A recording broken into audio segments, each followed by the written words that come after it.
Halo semuanya, selamat datang di presentasi kami mengenai definisi perilaku konsumen di era digital. Senang sekali bisa berbagi bersama kalian hari ini. Jadi, mengapa kami merasa penting untuk mengangkat topik definisi perilaku konsumen di era digital ini?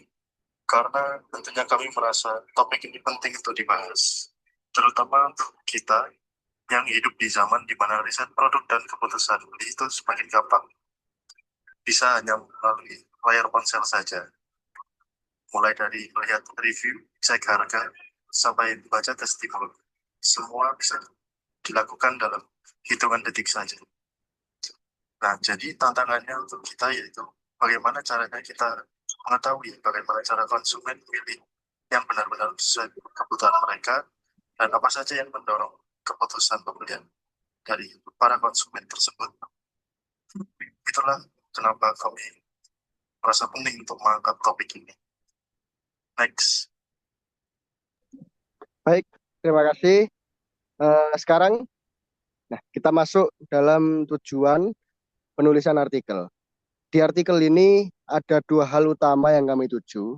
Yang pertama adalah memetakan beragam definisi perilaku konsumen yang sudah ada. Yang kedua, menelaah faktor internal seperti motivasi dan persepsi. Serta juga ada faktor eksternalnya. Faktor eksternalnya ini misalnya pengaruh sosial dan teknologi digital. Jadi dengan begitu paling tidak kita itu punya gambaran lengkap seperti apa atau kenapa konsumen itu berbuat demikian.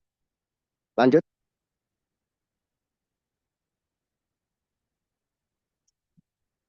Baik, kita masuk ke tinjauan definisi sebelumnya. Kita ambil definisi ini berdasarkan kutipan para ahli ya. Kutipan para ahli menurut Firmansyah 2018, perilaku konsumen sebagai proses memilih, membeli, menggunakan, dan memanfaatkan produk untuk memenuhi kebutuhan. Lalu ada juga dari Mulyono dan Inam 2016 menyorot impulse buying, yakni belanja dadakan gara-gara iklan atau diskon mendadak. Jadi kita bisa lihat dari dua kutipan ini dulu, dari Firmansyah tahun 2018 dan juga Mulyono dan Inam 2016 ini berbeda. Di mana kalau Firmansyah ini dia adalah menyoroti perilaku konsumennya, membeli, memilih, menggunakan, memanfaatkan. Tapi kalau yang dari Mulyono ini adalah menyorot impuls buyingnya, jadi perilaku impuls buyingnya itu. Kita lanjut ke Huriati 2019, mana menekankan evaluasi dan rasa puas setelah pakai produk, dan juga ada Han dan kawan-kawan 2021 membahas siklus lengkap dan memperoleh sampai membuang produk. Dari sini kita tahu seperti apa yang sudah saya sampaikan tadi, setiap definisi punya fokus sendiri-sendiri. Jadi di setiap kutipan-kutipan yang kami pilih ini ada fokus topiknya sendiri-sendiri. Yang satu membahas ini, yang satu membahas itu. Mungkin itu yang bisa saya sampaikan. Terima kasih. Silakan dilanjutkan kawan-kawan. Oke, baik. Terima kasih atas kesempatannya. Sekarang kita masuk kepada analisis dan sintesis definisi. Kalau kita kupas satu persatu, yaitu ada framework Firmansyah itu jelas tapi kurang sentuhan emosional.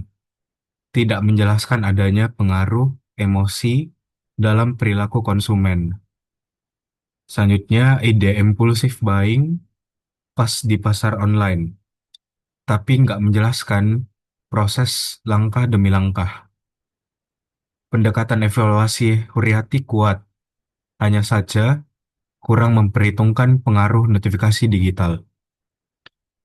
Siklus Han sangat lengkap, tapi teknologi digital sebagai pemicu belum cukup disorot.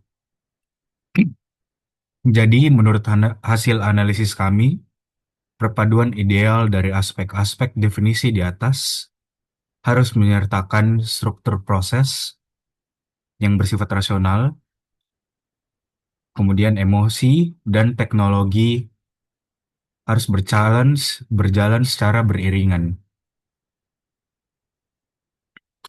Sebagai contoh kasusnya, kita ambil pandemi COVID-19. Belanja online semakin meningkat. Konsumen tidak cuma memikirkan soal harga atau kualitas, tapi juga merasa cemas, ingin aman di rumah, sehingga tergoda notifikasi flash sale. Dari sinilah terlihat bagaimana faktor emosional, fungsional, dan teknologi saling berkaitan. Next.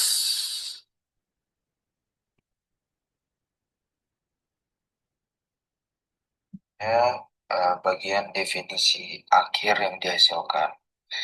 Pada bagian ini, perilaku konsumen adalah proses pengambilan keputusan yang dinamis dan multidimensional, di mana individu atau kelompok melakukan serangkaian aktivitas kognitif, emosional, dan perilaku dalam memilih, membeli, menggunakan, mengevaluasi, dan membuang produk atau jasa yang dipengaruhi oleh interaksi kompleks antara faktor internal atau faktor psikologis dan faktor eksternal atau faktor sosial, budaya, dan teknologi, atau bahkan yang lainnya.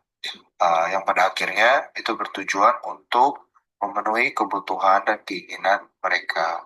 Nah, pada definisi ini menekankan bahwa perilaku konsumen tidak bisa dipisahkan dari perkembangan teknologi digital yang kini membentuk cara berpikir, merasa, dan bertindak konsumen terhadap suatu produk. Next.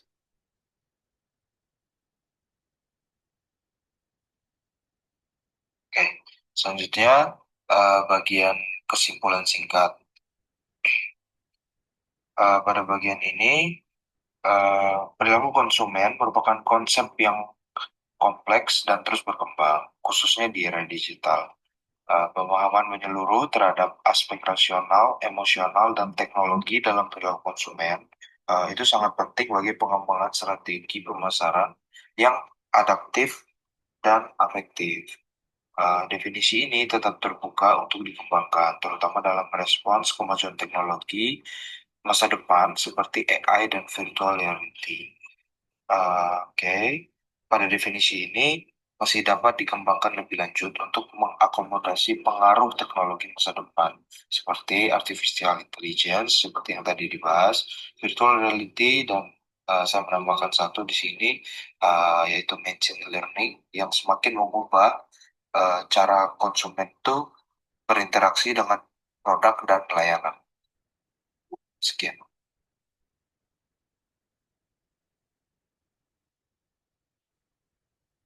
Oke, baik. Terima kasih atas perhatiannya. Semoga penjelasan singkat dari kami dapat menambah wawasan Anda mengenai perilaku konsumen di era digital. Terima kasih. Terima kasih semuanya.